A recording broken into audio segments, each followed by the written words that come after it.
"Dad, you don't belong here anymore." The words came out of my son's mouth as if he had rehearsed them in front of a mirror. Michael stood in the middle of my living room with his arms crossed, his polished shoes planted firm on the hardwood floor that I had refinished with my own hands 20 years earlier. His tone was clipped and cold, the way he might dismiss a witness in court. Except this time, it was me, his father, being dismissed. I was Richard Coleman, 62 years old. I lived with my son Michael and my daughter Karen, and this is my story. Before I tell you what I did, tell me where you're watching from and subscribe so more people can hear this story. Karen stood just behind him, her arms folded tight across her chest. She did not bother to soften the blow. "Richard, you need to think about selling this house and moving out. It is too big for you. You cannot take care of it anymore." Her words stung not because I had not heard them before, but because of the casual certainty with which she spoke.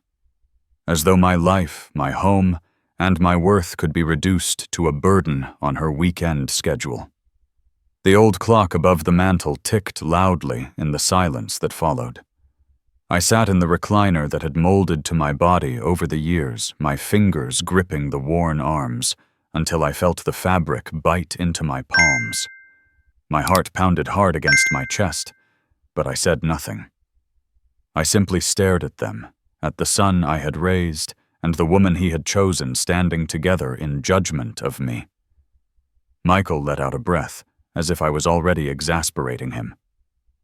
"Dad, it is not logical for you to stay here.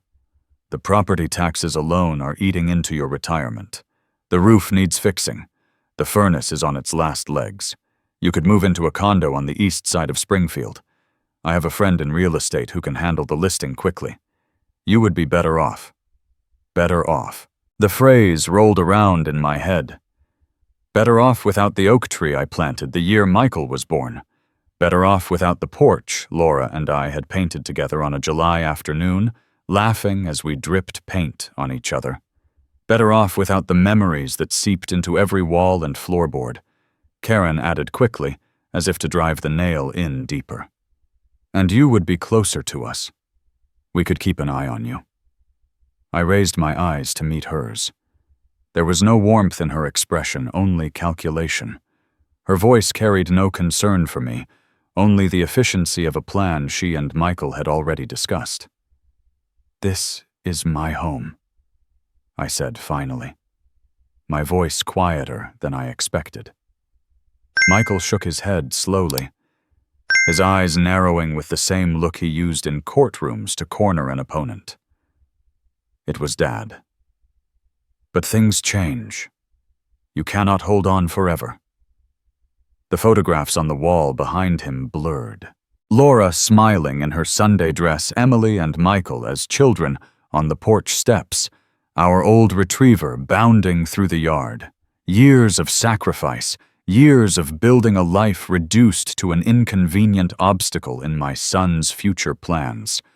I pushed myself up from the recliner, my knees stiff but steady beneath me. "You think I am a burden?" Karen shifted her stance, her lips pursed. "We just want what is best for you." "For me or for you?" I wanted to ask. The words stayed locked in my throat. Michael pressed a hand to his forehead, sighing as though I was being unreasonable. "Dad, you have to face reality. The house is too much. You are too old to keep up with it." Too old. I had worked these hands to the bone for decades. They still carried the calluses of a life spent in sawdust and sweat. Every nail and board in this place bore my mark. "Too old," he said, as though years of sacrifice had left me useless. I turned to the window, looking out at the yard. The oak tree stood tall against the fading light, its branches reaching wide. Laura had loved that tree. Emily had swung from its lowest branch when she was small. I had built that swing myself. The memories flooded back, not as comfort, but as fuel reminding me of what I had given to keep this place alive. When I faced them again, something inside me had settled. I no longer felt the sting of their words. Instead, I felt a weight lift, replaced by something sharper, a resolve I had not felt in years. "You will regret this," I said, my voice steady now. "Both of you." Michael frowned, confused by the certainty in my tone. Karen crossed her arms tighter, her jaw clenched. I walked past them, the floorboards creaking beneath my steps, and stopped at the front door. My hand rested on the knob for a moment. I wanted to say more, to list every sacrifice, every late night, every dollar spent for them. But I knew it would not matter. They had already decided I no longer belonged. I stepped outside. The evening air in Springfield was cool and sharp, carrying the smell of cut grass and wood smoke. I drew it deep into my lungs. Behind me, their voices began again, low and tense, but I let the door close firmly between us. I stood on the porch and looked across the street. The sun was sinking behind the trees, stretching shadows long across the lawn. My chest still burned, but not from shame or sadness. It was something fiercer, a fire that had been smothered for years. They thought they had pushed me aside with a few words. They thought I would fade quietly into a smaller place away from the home I had built with my own 2 hands. I gripped the porch railing, the wood rough beneath my palm. For the first time in a long while, I felt steady. They had taken their stand. Now it was time for me to take mine. I stepped down onto the path leading away from the house. My stride was firm, each step carrying me farther from the weight of their judgment and closer to the decision forming in my mind. This was not the end of my story. It was only the beginning. I walked down the front path with the evening air in my lungs and the old oak throwing its shadow across the lawn. The year was 2010. The winter in Springfield had been sharp, and my shop smelled of pine and sweat. I had named it Coleman Custom Carpentry. By then, I had steady clients. I kept a notebook with sketches and a list for new machines I wanted. Michael was 20 and already talking like a lawyer. He had been accepted to Ohio State, and he wanted the dorm and the meal plan and the textbooks. "Dad," he said one afternoon in January, "the bursar needs the first tuition payment by Friday." Emily was 15 and in color guard, and she wanted a bus pass for practices. Laura kept the calendar on the refrigerator with little stars next to the due dates. I ran my hand over the lacquered edge of a maple island I was finishing for a client, and did the math again in my head. Tuition, housing fees, books. I could have taken a bank loan. I could have told Michael to work more hours at the campus coffee shop. I could have asked him to wait a semester. Instead, I locked up the shop early and drove to meet a broker in a small office above a title company on Limestone Street. The broker had a clean desk. He asked me why I was selling a going concern. I said I needed liquidity. He asked if I would consider seller financing. I said no. I needed a clean cut. He shook my hand when we agreed on a price.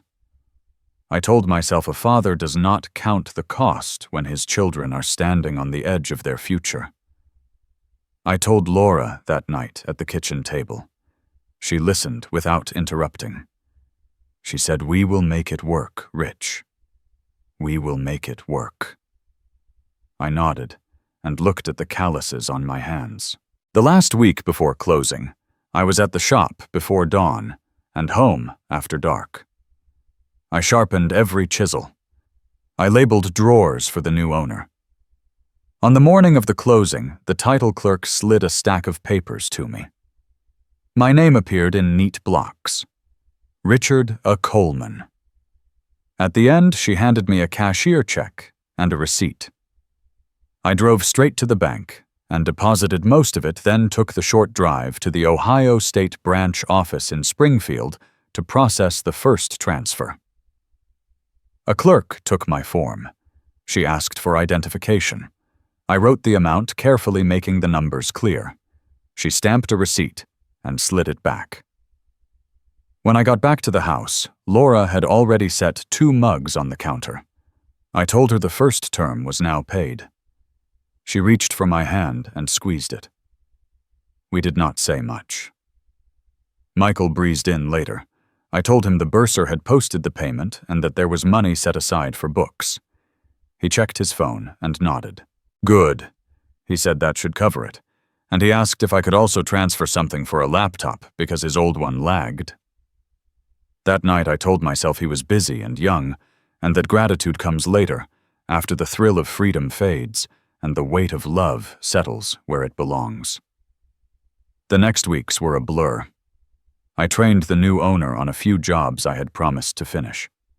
I sorted my tools, kept a few for the garage, sold the rest. When I locked the door for the last time, it was early March, and the wind cut through my jacket.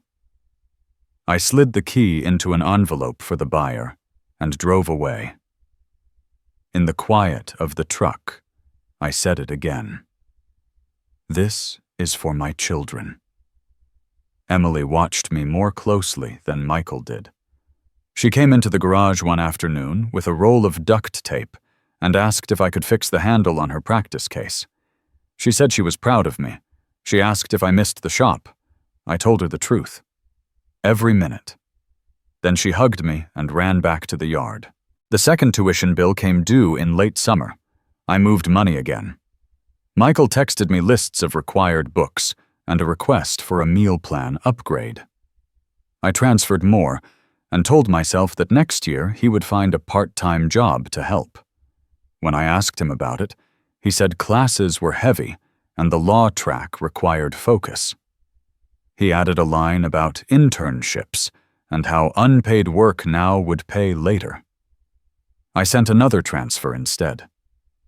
On a humid evening in August, I sat at the kitchen table with the last check for the semester in front of me. The house was quiet. Laura put a plate of cut peaches beside me. She said, "Finish it, and come sit outside with me." I filled the dateline, the pay to the memo. When I lifted the pen for the last signature, my hand hesitated. A father hopes that a signature can be a bridge between what he is and what his child can become. I wrote my name and felt the old ache in my wrist and closed the checkbook. 3 days later, Michael stopped by to pick up a stack of packages he had sent to the house. He said the money had hit his account. He said he needed to head back because the guys were waiting. He took a bottle of water from the fridge and walked toward the door. I caught his sleeve lightly and asked if he had everything he needed. He nodded without looking up. He said he was good. He said he would text me later with his schedule. The silence that followed was not the comfortable kind.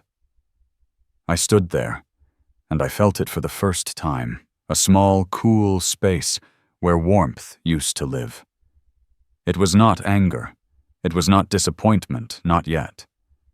It was the knowledge that I had poured something deep and expensive into a well, and the surface had not moved. I picked up the cap and twisted it back on the bottle. I wiped the ring of water from the counter with the heel of my hand. The simple motions calmed me the way sanding calms a rough edge. That night, Laura and I sat on the porch and watched the street wash in the amber light of the lamps. She rested her head on my shoulder. She said, "You did right." I said, "I know." When we went inside, I put the last receipt in the file drawer labeled Education and closed it gently. The next morning I woke before the sun and made coffee and stood in the doorway of the empty space in the garage where my greater plans had once lived.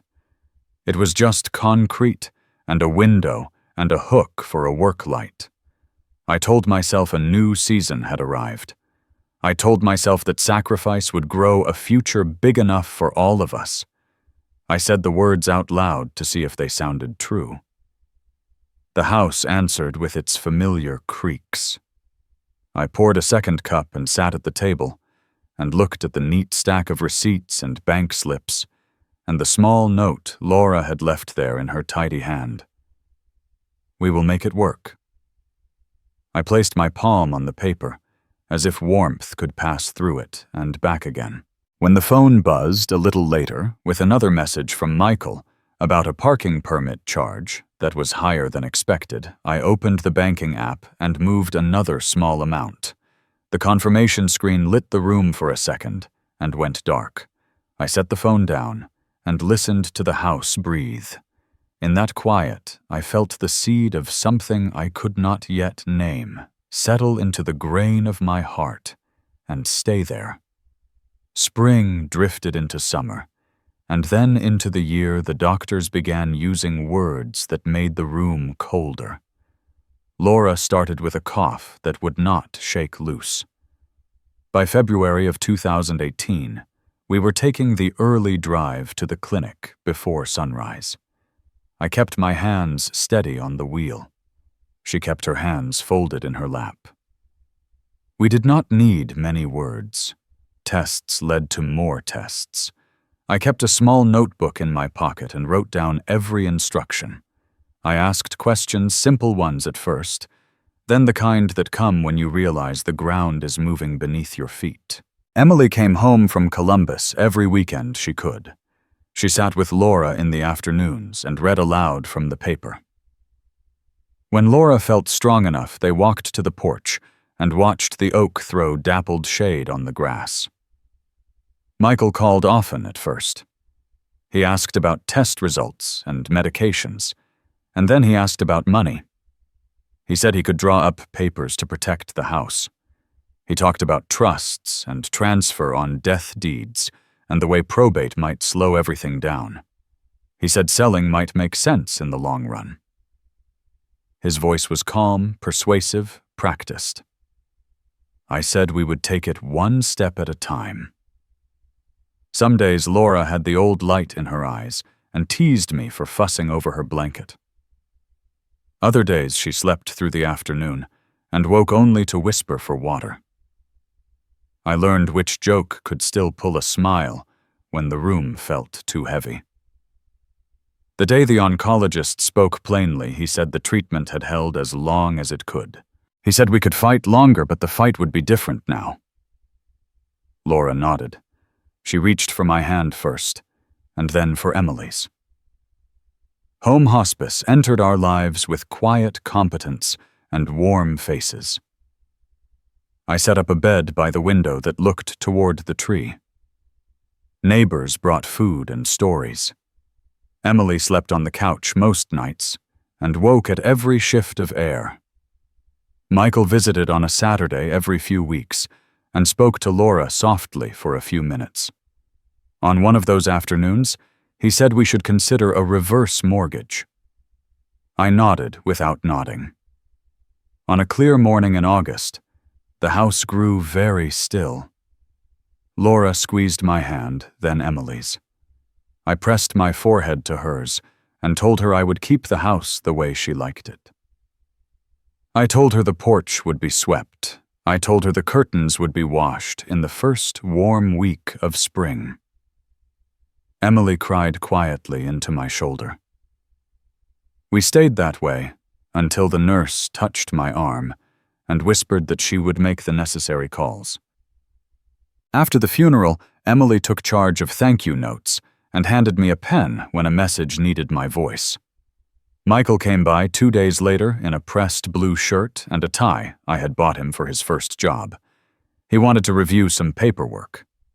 He pointed to the deed and asked how it was titled. He asked about life insurance allocations and beneficiary designations. He asked whether I had considered retitling assets to simplify transfer. I listened and gave him answers where I could. He said something then that made the room tilt. He said that eventually the house would be his anyway, and that planning early would save us hassle. Emily turned and stared at him. She said this house is Mom's heart. He shrugged and said he was only being practical. I felt something inside me cool and harden. I kept the kitchen clean the way Laura liked it. Emily came by on Thursdays to walk with me. She told me about her unit at the hospital, about a patient who made the nurses laugh about how grief comes in waves and that it is fine to let it break. I said little. Michael's calls grew shorter. He sent links to articles about downsizing. He forwarded emails from a mortgage broker he knew in Dayton. He mentioned that a colleague could help set up a trust with him as trustee. When I did not respond the way he expected, he pivoted to other topics. He asked if I had considered selling the old truck. He said I could ride with him sometimes. On a chilly afternoon in October, I found myself in the garage. I opened the cabinet where I kept what was left of my tools and took out a small can of oil. The banister at the bottom of the stairs had dried out. Laura ran her hand along it every evening when she went up to bed. The work was simple. It was something I could do. Emily knocked and let herself in. She said it feels like the house is breathing again. She asked if Michael was coming for Sunday dinner. I said he had texted that he had to be in Cincinnati. She asked what I wanted to do with the boxes in the hall closet. We worked together folding and stacking. When she left, she hugged me tight and held on a second longer than usual. That night I sat at the kitchen table and spread out the mail. A note from the church asked for volunteers at the winter coat drive. I read Michael's message twice. Perhaps he would not have said it so plainly if Laura had been in the room. Perhaps he would have said it anyway. I rested my hand on the table and looked at the smooth patch of wood Laura used to polish with a rag on Saturdays. I could hear her voice in my head reminding me to be patient, to be fair, to see the best first. I tried. I failed. The cool space I had felt on that afternoon in August widened enough for me to step inside and take a long look around. It was not anger. It was recognition. It was seeing my son clearly through the clean glass of grief and understanding that warmth does not return simply because you wish it would.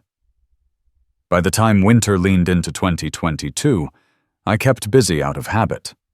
I repaired a loose gate latch for the Whitmans next door, and work kept thoughts in line. Then the calls started coming from Michael. He said a client payment was delayed, and he needed a short bridge for a week. He said Karen had a dental bill that insurance had misprocessed. He said the interest rate on their card would gouge them if I did not step in. I transferred money from my savings and marked the notes in a small column in my ledger.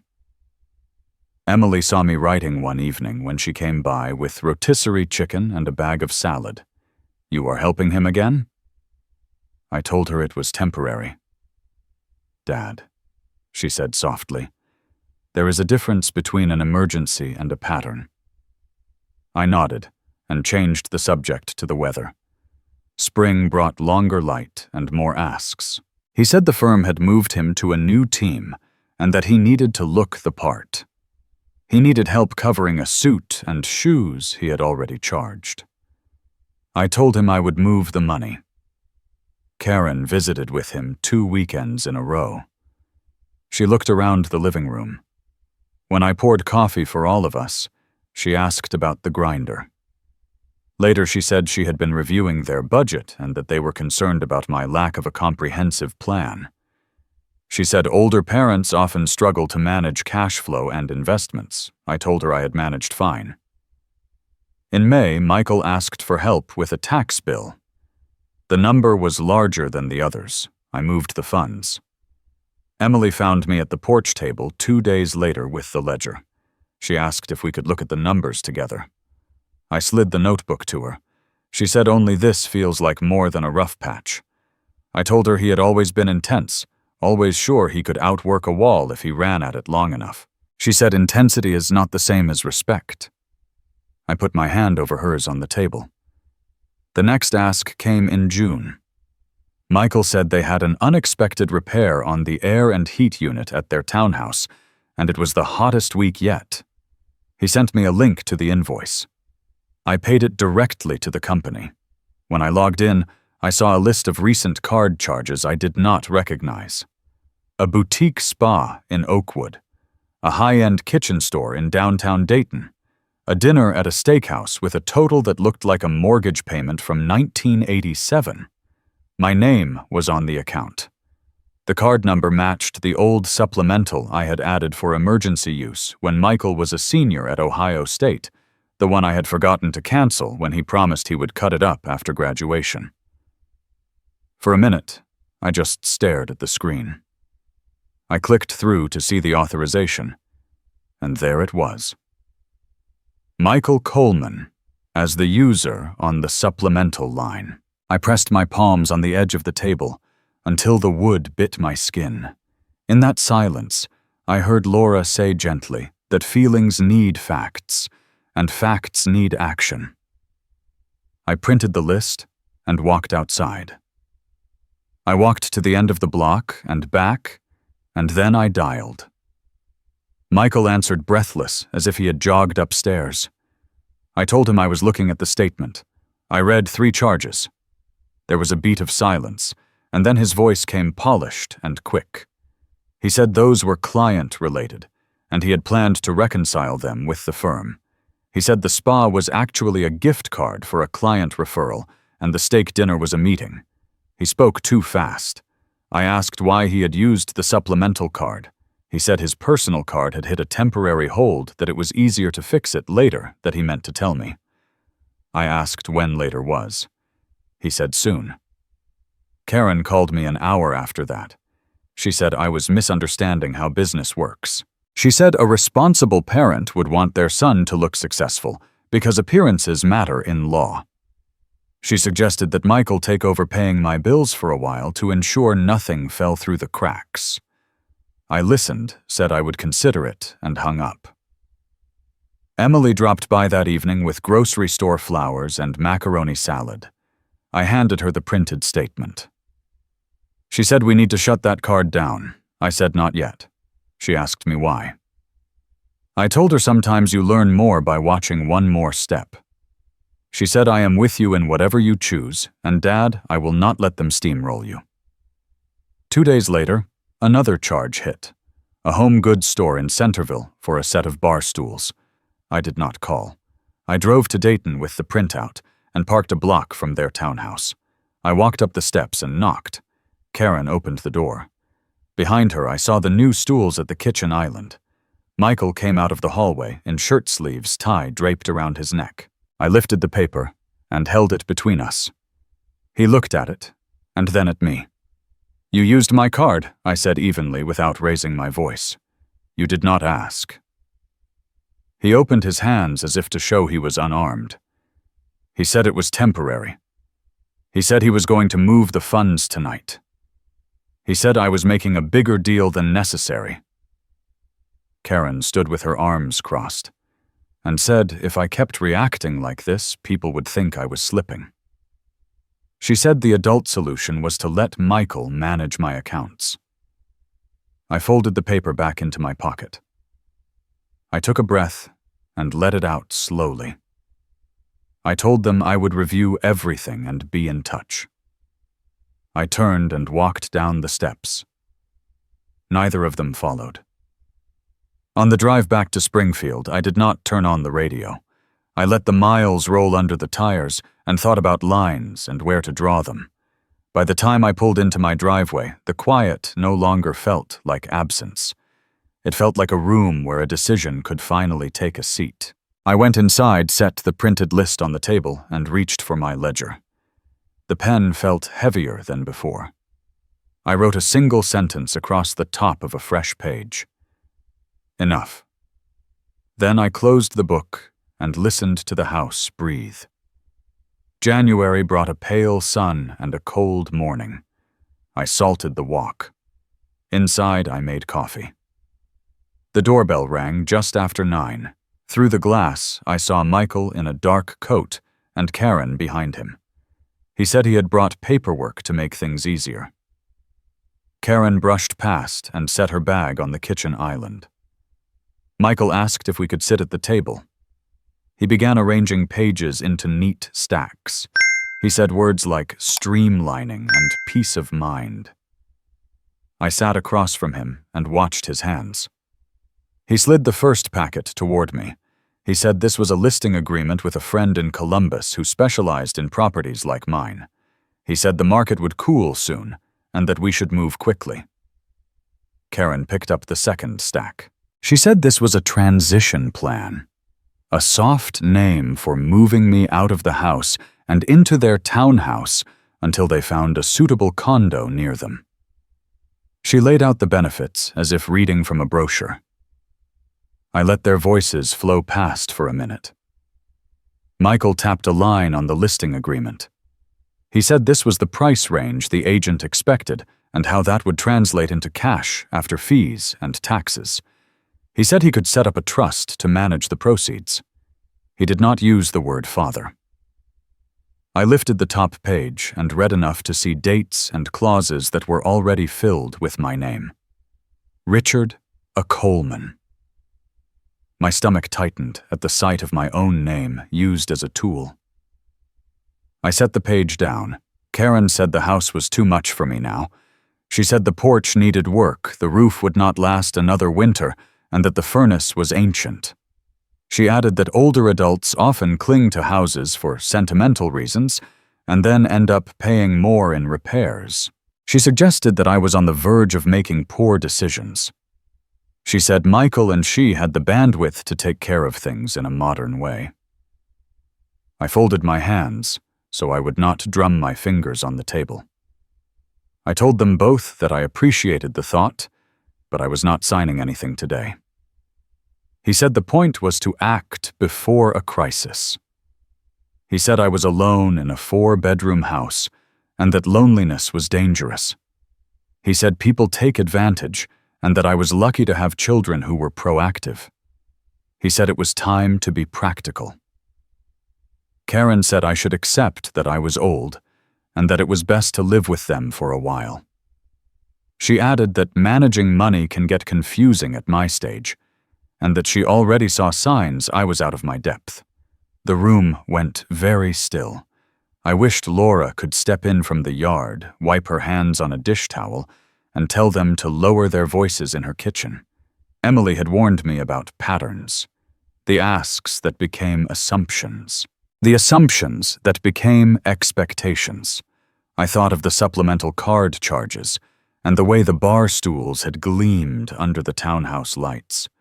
I thought of the sentence Michael had once said softly after Laura died, that the house would be his eventually. I felt the old cool place in my chest expand just enough to give me space to think clearly. I stood and walked to the sink. I turned and leaned my hips against the counter. I told them again that I was not signing anything and that the house would remain mine. I said the roof would be handled when needed and that my knees were not their business. My voice was calm. Karen said I was being stubborn and ungrateful. She said they were trying to save me from myself. She said I had already shown I do not manage accounts well, pointing vaguely toward the room with my desk. She said Michael had been picking up my slack for months and that he was tired. Michael put both hands flat on the table. He said if I refused to sign now, it would only drag out the inevitable. He said there were legal paths to make sure assets were managed in the family interest. He said he would prefer not to go that route.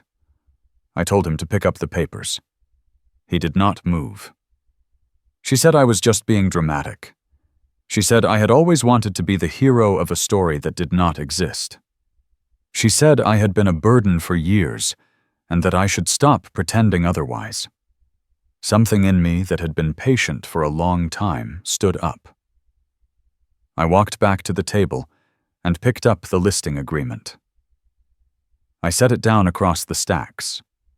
I looked at my son and said I would not be bullied in my own kitchen. I told him that guardianship was not a club to swing at a parent. I told him to leave the papers or take them, but that my decision would not change. He stared at me for a long moment. The air between us felt like a courtroom that had emptied, but the verdict had not yet been read. He glanced at Karen. She gave the smallest nod. He squared his shoulders the way he did when addressing a jury. He said the sentence he had been carrying for months. "Dad, you don't belong here anymore." The words did not surprise me. They landed like a hammer on a nail already set. The house did not shake. The oak outside did not bend. The only movement was a small shift inside me, where grief lives beside pride, and both learned something new about endurance. I did not answer him right away. I picked up the pen he had placed in front of me and clicked it once. The sound was sharp, final, familiar. I set the pen down and walked to the doorway. I told them both to see themselves out. Michael gathered the papers with more force than necessary. He slipped the pen back into the folder, as if that would take back the click. At the door, Michael paused. He said I was making a mistake that would hurt everyone. He said I was forcing his hand. I held the door open. He waited for me to speak. I did not. He stepped onto the porch. Karen followed. I closed the door gently, and the latch caught with the small sound I have heard 1,000 times after a family dinner or a Sunday night. I stood with my back against the wood and let out a breath that felt like it had been waiting for years. The kitchen was still bright. The table was slightly askew. I straightened it. I put the extra chairs back where they belonged. I wiped a faint coffee ring from the island and tossed the cloth into the sink. Simple motions to steady the room. Through the window, I watched their car pull away. The street returned to its ordinary quiet. A mower started 2 houses over, and then stopped. I turned off the coffee maker and listened as the last drip hit the burner. Then I walked to the desk, opened the drawer with the file folders, and took out a blank pad. The first page felt rough under my hand. I wrote 3 words slowly until the ink settled into the paper. Not for sale. I set the pad beside the ledger and looked out at the yard where the oak reached into a pale winter sky. The house breathed around me, patient and alive, and I let the stillness gather before the next call I knew I would have to make. I stood at the window until the car was gone. The house held me steady, and in that stillness Laura stepped into my mind. Keep the house rich. It is the heart of this family. I took out the small address book we had kept in the top drawer. Nathan Carter was right where he had always been, under C for Carter, though I had penciled an N in the margin years ago so I could find him faster. I dialed and listened to the old ring. He answered on the 3rd beat and said my name. I told him the short version. My son had brought papers to sell the house. He had pushed hard. I had said no. Then he said we would handle it. He said we start with the basics. He said I needed to pull copies of the deed, the title insurance policy, from when Laura and I refinanced the roof years back, the homeowner policy, and any powers of attorney I might have signed after the funeral when I was tired and saying yes to keep the world from shaking. He told me to gather bank statements, credit cards. I found a yellow legal pad and wrote a list. Deed, title, insurance, bank statements, credit cards, beneficiaries. I pulled the metal file box from the hall closet and set it on the table. The lock slid open. Inside were the careful folders Laura had labeled in her tidy hand. Taxes, house, vehicles, education. I added a new tab with a blank label and wrote estate And then under that, I wrote, "Today." The deed was in the house folder behind copies of the survey with its neat little drawing of our yard. The title policy was stapled to a letter from the lender. I set those in a stack. I found the homeowner policy and the last premium receipt.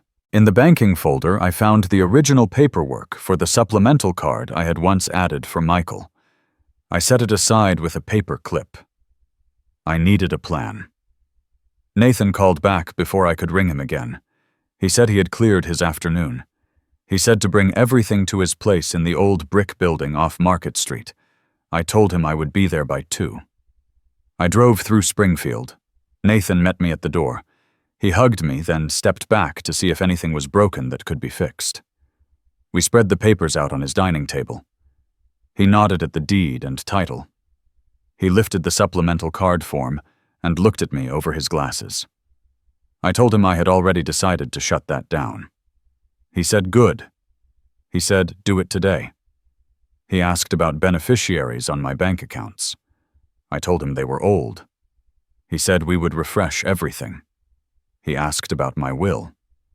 I told him it was a simple document from years ago and that it had not been touched since Laura died. He did not scold. A new will. A revocable living trust if we decided it fit. Pay on death designations for accounts. A transfer on death designation affidavit for the house, if that made sense, given the trust. A healthcare proxy, and a durable power of attorney with strict limits and clear triggers. We talked through people. He asked about Emily. I told him she was steady and kind, and that she understood the house better than anyone alive because she had watched Laura love it. He asked about Michael. I said Michael was brilliant and relentless, and that he had learned to use those traits on the wrong battles.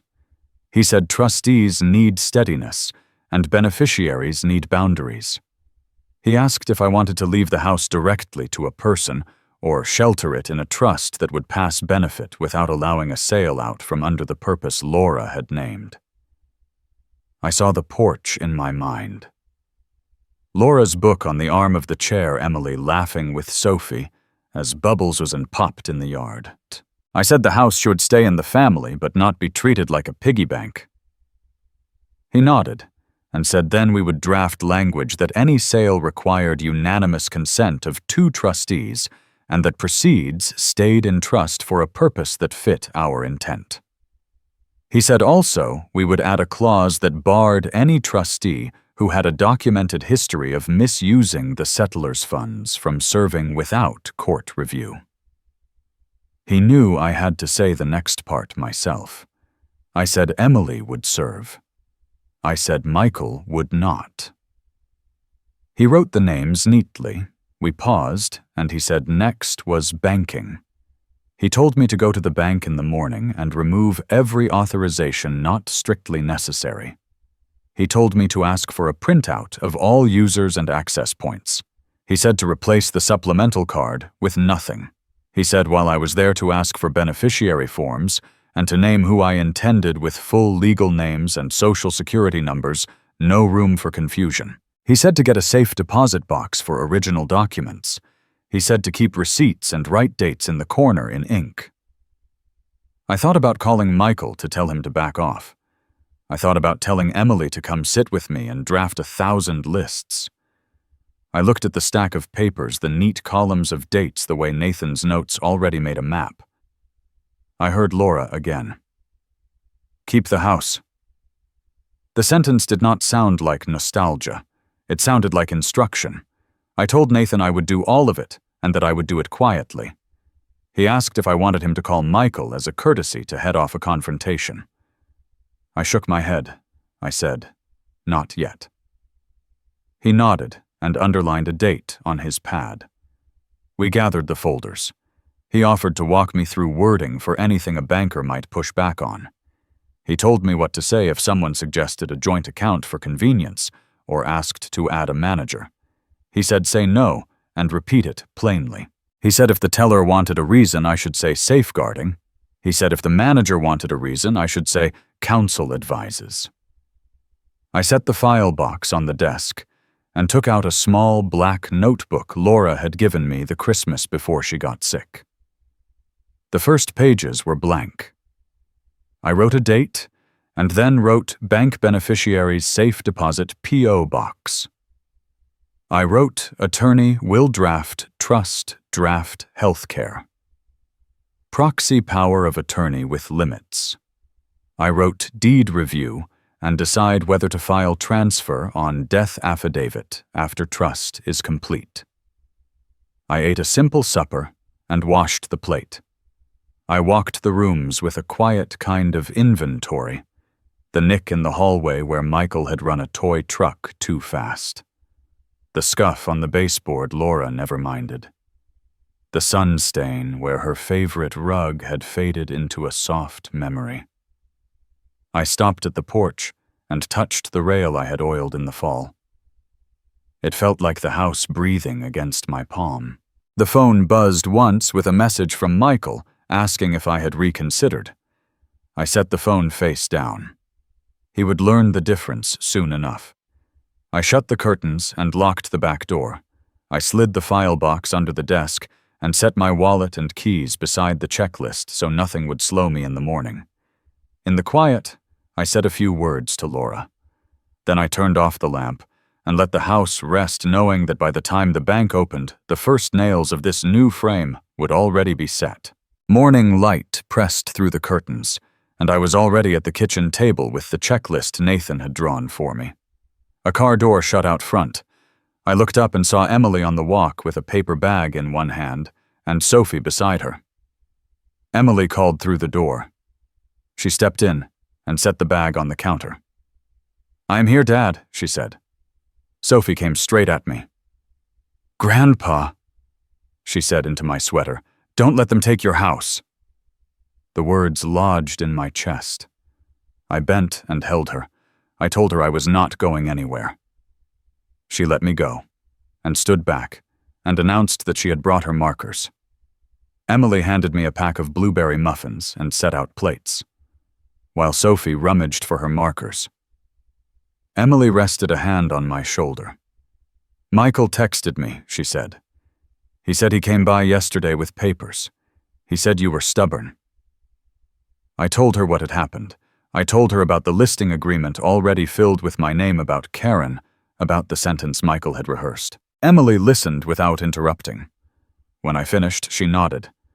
"We will not let them do this." Sophie tugged at my sleeve and asked if she could sit on the porch to draw the oak. I wrapped a scarf around her neck and followed her outside. The air had winter clarity, and the tree stood against the pale sky like a guardian. Sophie sat cross-legged on the boards and started to trace the trunk. She said Grandma loved this tree, and I said yes, she did. She said then we will love it for her. I sat on the step and watched her sketch.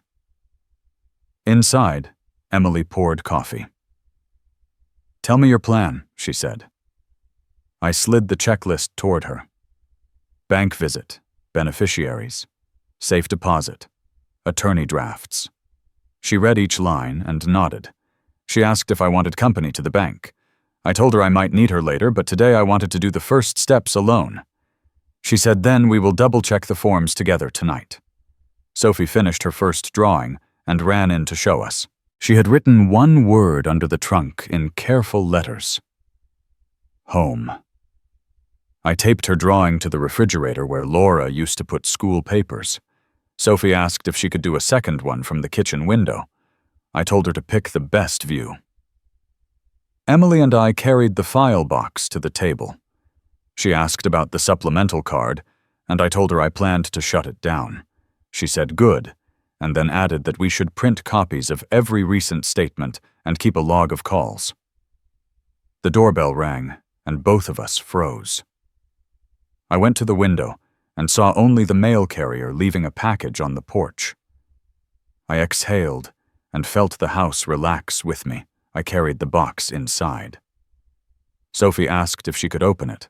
I said yes, and she pulled out a set of garden bulbs Emily had ordered a week ago. We pulled on jackets and went to the small bed along the south fence. The soil gave easily under the trowel. Sophie placed each bulb. Emily brushed a curl from her face and smiled. I thought of Laura's sentence, "Keep the house," and knew that she would have approved of this small act of faith with our hands in the earth. Back inside, Emily wiped her palms on a towel and said we should talk about Michael. She said he would not back down on his own. She said he would likely escalate when silence did not give him the result he expected. She said she would call him not to argue, but to tell him clearly that he had crossed a line and that I was not alone. I said, "Do what you think is right." She nodded. Sophie wandered in and asked if we could bake something that made the house smell like Grandma. Emily smiled and went to the cabinet where Laura kept her recipe box. She pulled out the card for oatmeal cookies and set it on the counter. Sophie cracked eggs with intense concentration, and I creamed butter and sugar. Emily measured flour. While the first tray baked, Emily made the call in the dining room. I heard only her steady voice. She stated facts. She said, "Dad is not selling." She said, "Stop using his name and his accounts." She said, "If you push, we will push back." She returned to the kitchen. "He hung up on me," she said. "He will be back. We will be ready." The timer dinged, and I pulled the tray from the oven. Sophie cheered. We let the cookies cool and then ate 2 each, standing at the counter. Sophie leaned into me. She said again, "Grandpa, don't let them take your house." I put my arm around her. Emily looked at the checklist again, and then at the refrigerator where Sophie's drawing hung. She reached for my hand and squeezed once. "We are with you," she said. "All the way." I felt something in me shift from private resolve to a shared plan. We cleared the counter and rinsed the bowls. Sophie packed 2 cookies in a napkin for the road and tucked a third into her backpack. Emily gathered her scarf and keys, and then hesitated. "Do you want us to stay tonight?" she asked. I thought of the morning ahead. "Stay for supper," I said, "and then go. I will sleep better knowing we stood together today." We ate simple, and talked about Sophie's spelling bee and the coat drive at church, and a neighbor who had built a ramp for his wife after her knee surgery. When the dishes were done, and the porch light clicked on, Emily kissed my cheek and told me to call if anything shifted. Sophie hugged me, then ran back for a second hug. They waved from the car, and I stood on the steps until the taillights turned the corner. I walked to the refrigerator and touched the edge of Sophie's drawing. Home. I stood there a long moment and let the word become a decision. Then I set the coffee pot for morning, placed the checklist by my keys, and turned off the kitchen light. The rooms settled around me. I woke before the alarm and brewed coffee in the dark, then dressed carefully. The list sat by my keys. Bank beneficiaries, safe deposit, 2-factor revocations. I slid the file folder into a canvas bag. The lobby at First Franklin on Limestone opened at 9. Jeff Sanders stood from his desk when he saw me coming. He shook my hand and asked how I was. I told him I needed to clean house. We sat in his office, and I set the folder on the desk. I said I wanted a printout of every account under my name, including any authorized users, joint holders, and any powers of attorney on file. He clicked his keyboard and handed me the first stack and a pen. We went line by line, checking ending in 2147 savings, ending in 9013, and the old credit line tied to the house. Then the list of card users. There it was in plain type. Supplemental user, Michael Coleman. Jeff said we can remove the user immediately and issue a new card number for the main account. He asked if I wanted to set daily limits. I told him yes, but for me only. He began to type forms and turn screens for signatures. Next, we pulled up the section for authorizations. There was a single sheet scanned after Laura passed. Jeff said it was limited, but sloppy. I said, "Make it gone." He printed a revocation form, and I signed it, and watched him scan and click.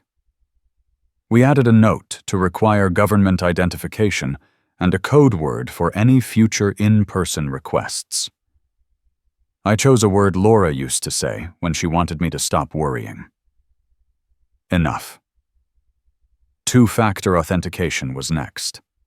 Jeff took me through each login and set it to text my phone.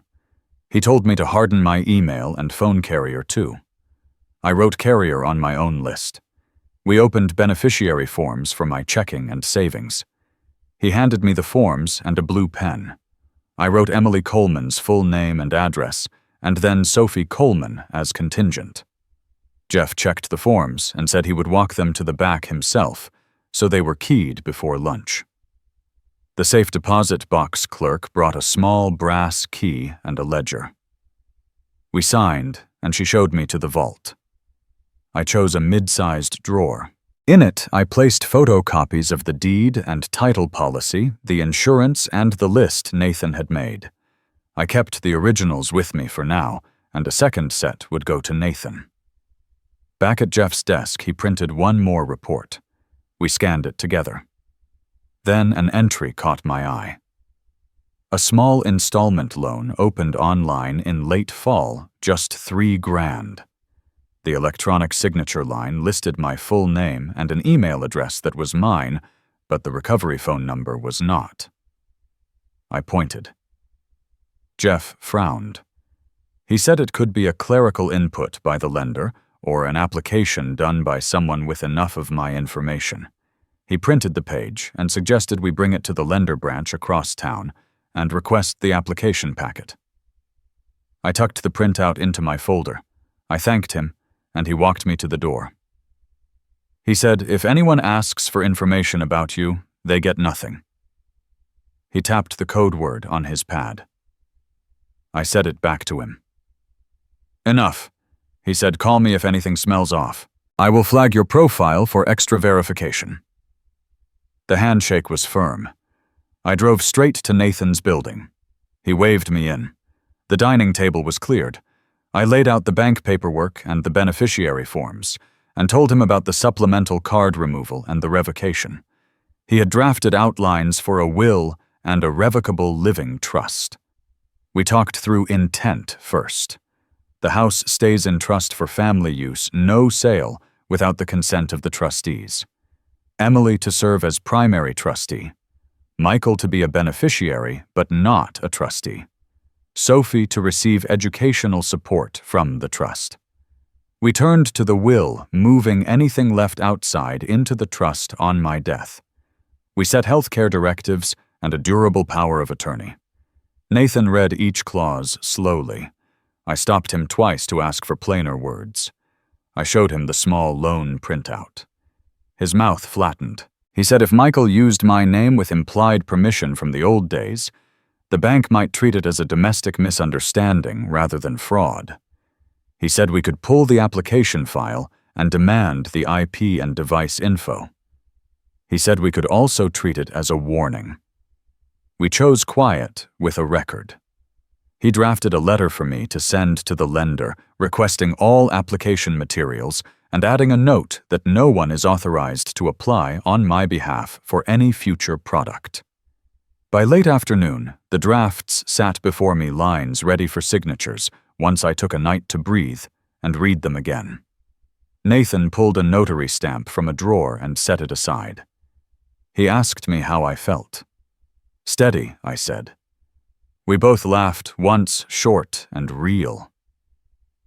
Back home, the sun had shifted to the west windows.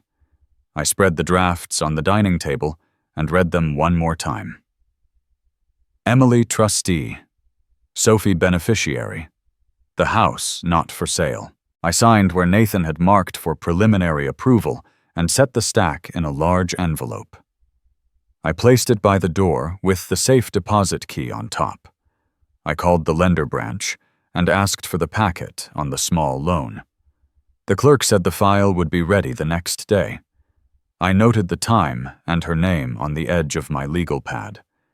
Then I sat at the kitchen table with a pencil and a fresh sheet of paper and wrote a column of all the small skills that had kept this house upright. Patch a roof. Replace a seal. Plane a sticking door. I wrote them and felt my breath slow. The phone buzzed once, a text from Michael asking if I had reconsidered. Another followed from Karen suggesting a family meeting. I set the phone face down on the table and listened as the furnace kicked on and the vents breathed warm air into the rooms. I put the signed drafts back in the envelope, slid the safe deposit key into my wallet, and turned off the kitchen light. For the first time in years, my finances were under no one's hand but mine.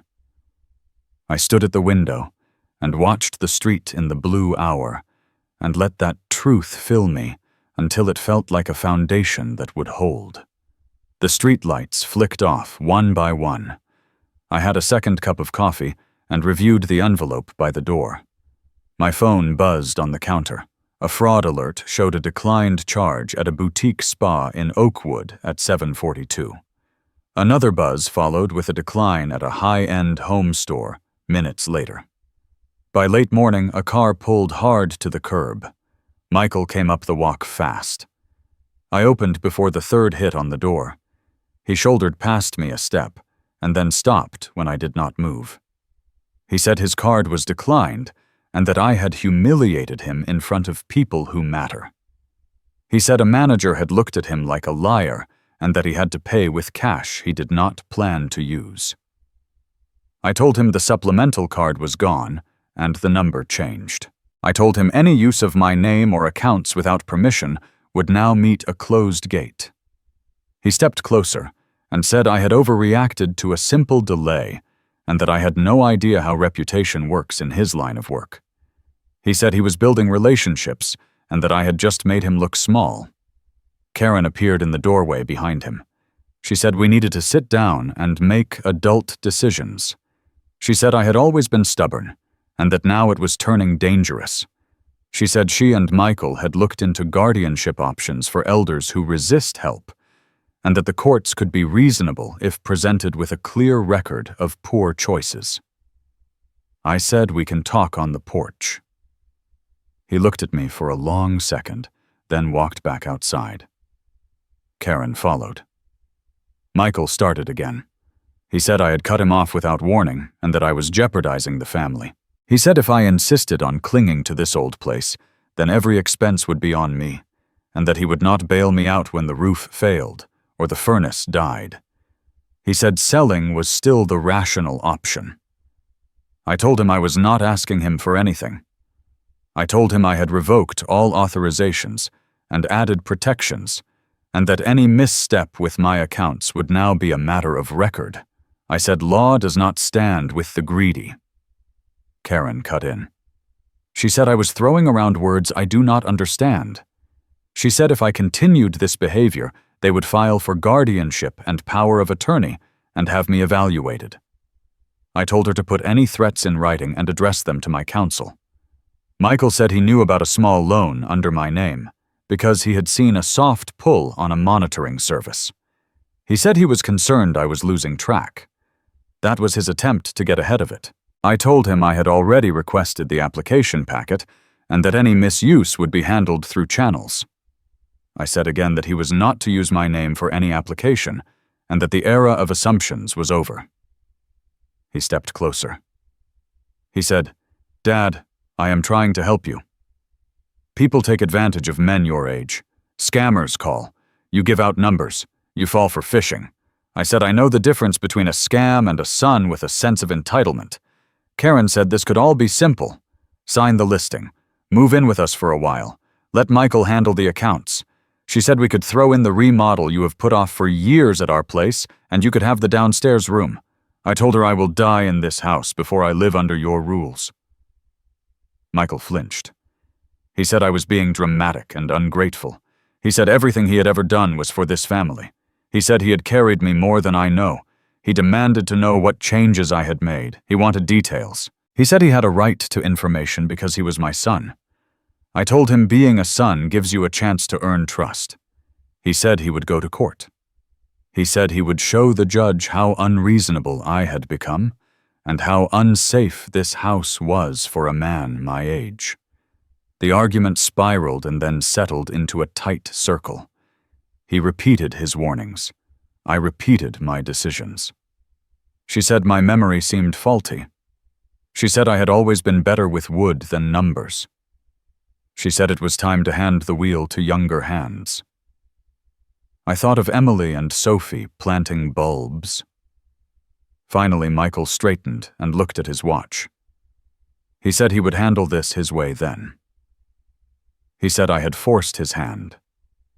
He said I would regret turning my own son into an opponent. He took a step down and turned. He said he would bring me to heel. He said I had no idea what I was up against. He said he would take me apart, piece by piece, if that is what it took. Karen gave me a little smile that did not reach her eyes. She said we will talk soon. They walked to the car. The engine started, and they pulled away too fast for a quiet street. I sat at the table and pulled the legal pad toward me. I wrote the date and the time and a short account of what had been said. Then I listed the next steps. Call Nathan to summarize and to put him on notice for possible filings. Pick up the loan packet from the lender. Add a camera at the porch. Ask Jeff at the bank to add an extra verbal step on in-person withdrawals. Copy beneficiary forms and store one set in the safe deposit box. My phone buzzed again, and I let it go. I turned the phone face down and wrote one more line. Do not engage by text. Require everything in writing to counsel. I stood and went to the window. Across the street, Mrs. Whitman wrestled a trash can lid into place and waved without knowing she had. The oak cast a lattice of shadow on the grass. I placed my palm on the glass and felt the cool press back. Then I turned toward the hallway where my coat hung, picked up the envelope by the door, and stepped into the steady light of a day that had already chosen its direction. I walked down the church steps with the envelope still in my coat pocket, the morning sun breaking through a thin veil of clouds. It felt like the air itself had shifted, as if the world had been waiting for me to move, and finally exhaled once I did. By the time I reached the sidewalk, I could already see neighbors watching me from across the street, their faces carrying that uneasy mix of curiosity and sympathy. Word travels fast in Springfield, faster than anyone admits, and I knew before long the whole town would know about the fight inside my family. At the grocery store, 2 days later, I felt it in the way Mrs. Delaney looked at me. She was usually all chatter about her grandchildren, but now her smile faltered, and her hand lingered too long on the change she passed me. Behind me, someone whispered, their voice pitched just low enough to make me strain. He got thrown out of his own house. The words stung, though not because they weren't true, but because they carried the gleeful weight of gossip. Emily called that night. Dad, they're saying awful things at the PTA. Karen's been talking to anyone who'll listen, telling them you've lost your grip, that you don't know what you're doing. I sat at the kitchen table with the phone pressed to my ear and let her words wash over me. My daughter's loyalty cut deeper than any rumor. I don't care what they say, Emily told me, her voice fierce, in a way that reminded me of her mother. I know the truth, and I'll say it out loud if I have to. The following Sunday at Springfield Baptist, she did exactly that. The fellowship hall was full, after service people carrying paper plates loaded with casseroles and slices of pie, their voices rising in the familiar hum of small-town conversation. I sat near the coffee urn, nursing a styrofoam cup, when Emily stood by the piano and cleared her throat. Her daughter Sophie clung to her hand, wide-eyed, sensing something serious I want to say something. Emily began, her voice steady, though her hands trembled. Many of you have heard stories about my father, about what's happening in our family. Karen and Michael have said things that aren't true. Things meant to shame him. I watched the room still itself the way prairie grass stills when a storm front moves in. My father is not a burden, she went on. He sacrificed for us for decades, and Michael has been trying to take from him what isn't his. There was a murmur, a shifting of feet. Someone dropped a fork. Emily's chin lifted. I won't stand by while my brother and his wife tell lies. My dad deserves respect, not rumors. Sophie tugged free from her hand and ran straight to me, throwing her arms around my waist. Don't let them take your house, Grandpa, she whispered loud enough for half the room to hear. I felt the sting in my eyes before I could stop it, the warmth of her small arms wrapped tight, as if her belief alone could anchor me. Then the twist came sudden and sharp. From the back of the hall, old Mr. Patterson, who had worked 30 years at the county office, raised his voice. I seen Michael myself. He said, his voice gravelly but clear. Seen him behind the bank on Oak Street taking an envelope from a man in a suit. Didn't look right. He caught the eyes of everyone staring and added, Thought maybe it was business, but now I'm not so sure. The room rippled like someone had dropped a stone into calm water. Michael had built his reputation on being responsible, upright, the man who followed rules. To hear a respected neighbor question that image was more than gossip. It was a spark to dry timber. Karen, standing near the serving table, flushed crimson and tried to laugh it off. That's ridiculous, she snapped. But no one laughed with her. By the time the church council met the next evening, the whispers had become questions. Pastor Graham called me into the office first. Richard, he said gently, you've been a part of this congregation longer than I've been alive. Folks are concerned. I leaned forward, my palms flat on the desk. Concerned about what, Pastor? About who's telling the truth? His eyes didn't waver. Emily's testimony. Mr. Patterson's claim, Michael's denials. People want clarity. In the fellowship hall, the council sat in a row of folding chairs, and the room filled with townsfolk who rarely missed a chance to weigh in on scandal. Karen perched beside Michael, her mouth tight, her hand gripping his arm as though she could keep him from slipping. Emily stood on the opposite side, Sophie beside her, both of them facing the crowd with a calm that seemed borrowed from somewhere beyond themselves. Michael tried to start with a speech about family privacy, about respect for boundaries, but the words slid off the room like oil on water. Questions came hard and fast. Why were the credit cards in your father's name? Why did he pay your mortgage? What about the envelope behind the bank? His voice cracked under the weight of it all. That was nothing. He stammered, just a personal matter. But the faces staring back at him were no longer sympathetic. They were skeptical, even cold. I waited until the noise subsided. Then I spoke. The law does not stand with the greedy, I said slowly, making sure my words reached every corner of the hall. It stands with truth, with sacrifice, with those who do right, even when it costs them. My son has forgotten that. Karen bristled, her eyes flashing, but Michael could not meet my gaze. For the first time in years, the ground beneath me felt steady.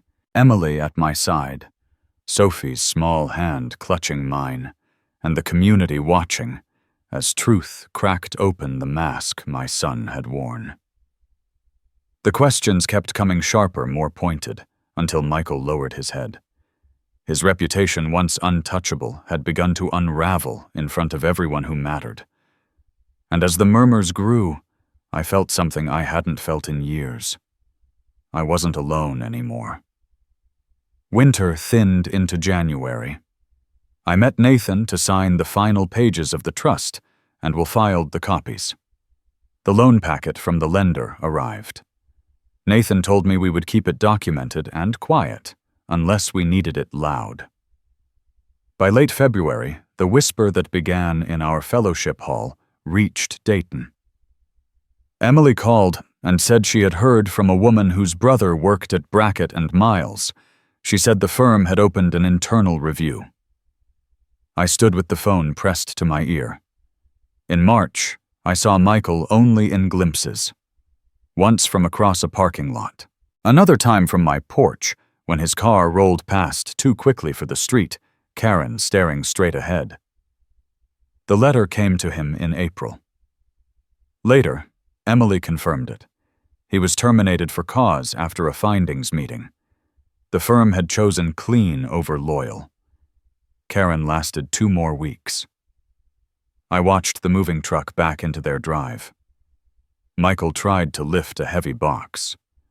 The driver shut the truck door with a metal bang, and Karen climbed into the passenger seat without looking back. The car that he loved sat in the driveway for days. A tow truck came one morning and took it without hurry. I put the cup on the rail and watched the chain tighten and the car roll into place. He came to my door once after that in May. I saw him through the glass. He said he needed a small bridge just to keep his place until he found footing. He said he was interviewing at a firm in Cincinnati. I told him calmly that any requests would go through counsel. He said I was choosing Emily over him. I said I was choosing boundaries over noise. Then he turned and left. In June, he called. He said he had applied for a line of credit, and the bank had questions about a previous small loan linked to my name. He asked if I had started something to make him look bad. I told him not to use my name for anything and to speak to Nathan if he had concerns. He texted a half apology that tried to sound like an explanation. I did not answer. I wrote the date and time and the gist of it in my notebook. By midsummer, his lawn grew shaggy. Mrs. Whitman left a plate of cookies at his doorstep, and it went untouched. The church prayer list held his name at the bottom with a line that said employment and direction. Emily said she had seen him at a hardware store grabbing shifts. Karen did not come back. Word floated through the quiet channels that she had opened her own account and moved what remained of their savings. I did not add to it. I kept my porch swept and my ledger tidy. In August, I found Michael on the church steps after an evening meeting. He stood with his hands in his pockets and looked past me at the darkening street. He said without preface that they would not take him back. He said the letter from Brackett and Miles meant other firms would not touch him for a year. I told him I hoped he would use the time to think about what led him here. He said he had nothing to think about except rent. He asked again for money. I told him no. The words fell like small stones at my feet. In September, a notice went up in the church bulletin that the stewardship committee had moved to a new treasurer.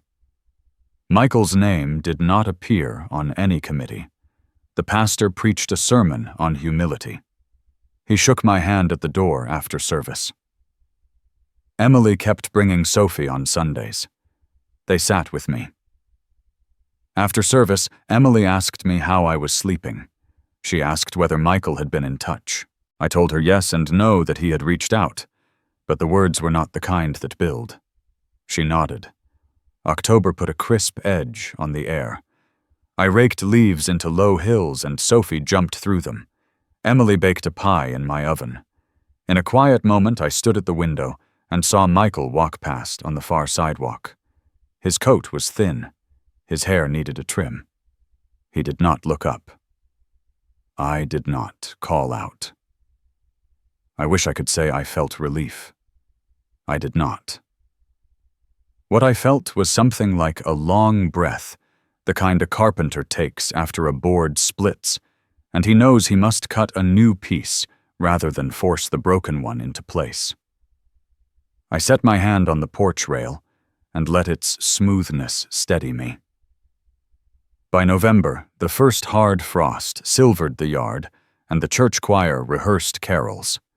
Inside, I folded a letter from the lender confirming that the loan in my name was closed without penalty and that future applications would require in-person verification with identification. Nathan had underlined a sentence on the copy he kept and wrote good in the margin. I saw Michael last on a Wednesday after Thanksgiving near dusk. He stood outside the strip mall laundromat with a plastic bag in one hand. A cold wind moved down limestone, and he turned his face into it. He did not see me. I watched a moment longer than I should have, and then crossed to my truck. I sat with my hands on the wheel and let a sigh escape that felt older than both of us. Not triumph, not pity exactly, a surrender to the truth that a son can build his own ruin plank by plank, even if you taught him better. I drove home in the early dark and parked by the oak. The house glowed in the front windows. I carried in the mail and set it on the table, turned on the kettle, and listened to the rooms breathe. The season had turned, and the year had done what years do, carving its mark on everything it touched. I stood in the doorway and watched steam rise, then fade, and knew that some losses are simply the shape of a lesson finishing its work. Spring arrived in a new address, in a town that felt like a held breath, finally let go. Asheville in the morning carried a clean light that slid over the Blue Ridge and into my small apartment above the shops on Haywood Road. I learned the sounds of this place the way you learn the sounds of a loved one sleeping. Footsteps on the stairs at 7, a bus sighing at the corner, laughter from the sidewalk when the bakery doors opened and heat and sugar met the air. Then I walked downstairs and joined it. Shirley Bennett ran the bakery like a conductor leads a band. The first time I stopped in, she slid a cinnamon roll onto a plate and said, "You look like a man who knows the value of early." I told her old habits keep their promises. She laughed and put a second roll in a bag for later and said, "Bring your granddaughter when she visits, and I will hide an extra for her." After that, I came most mornings. Sometimes I took my coffee to the corner table by the window and watched the street lift itself into the day. Ben at the bookstore set aside a woodworking memoir he thought I would like. Lila at the plant shop said a north window would keep a fern honest.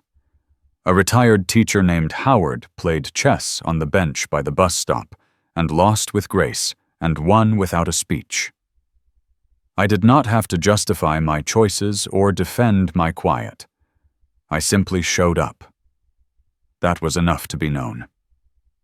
Emily and Sophie arrived in April when the dogwoods were showing white and the hills wore a soft green that makes people slow down without knowing why. I met them at the station, and Sophie ran the last few steps with her backpack bumping each stride. Emily hugged me hard and long, and when she stepped back, she studied my face the way a nurse studies a chart and said, "You look rested." We carried their bags up the stairs and filled the apartment with the sounds I had missed. A kettle beginning to sing. Sophie found the balcony and declared it perfect for a tiny garden. We bought a bag of soil and small pots from Lila and planted basil and mint and a tomato that promised fruit if we promised water. She lined the pots like soldiers and gave each one a name.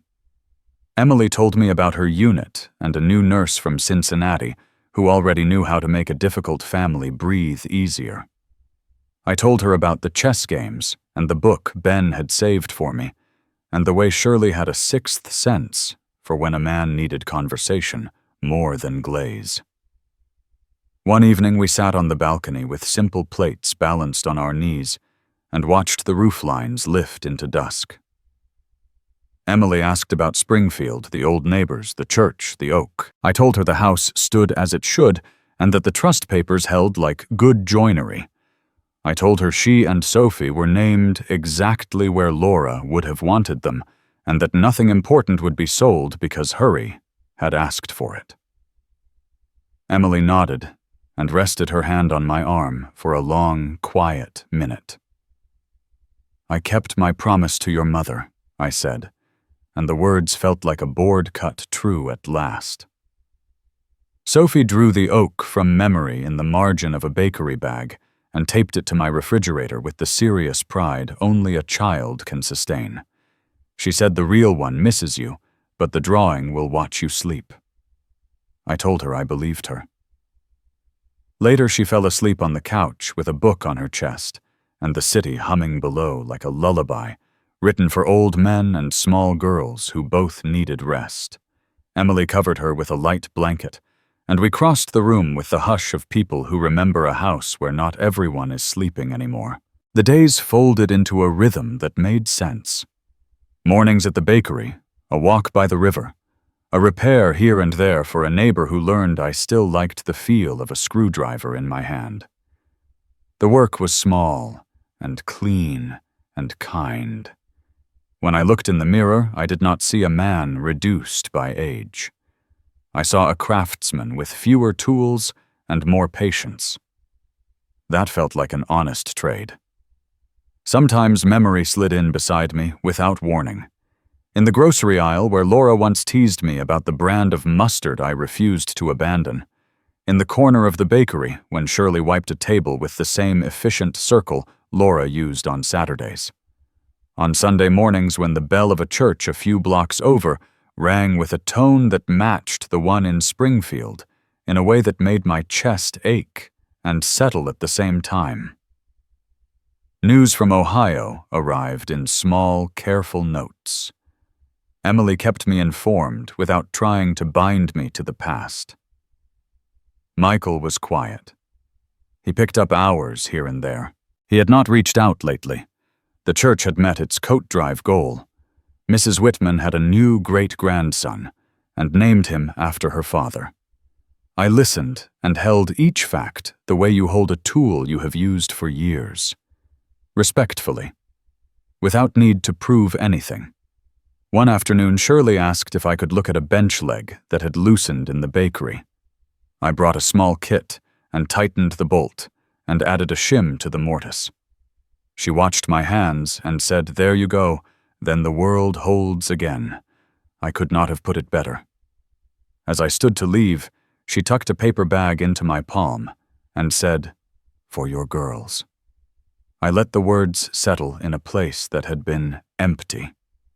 Summer tipped toward fall, and the mountains took on that deep blue only a handful of places can earn.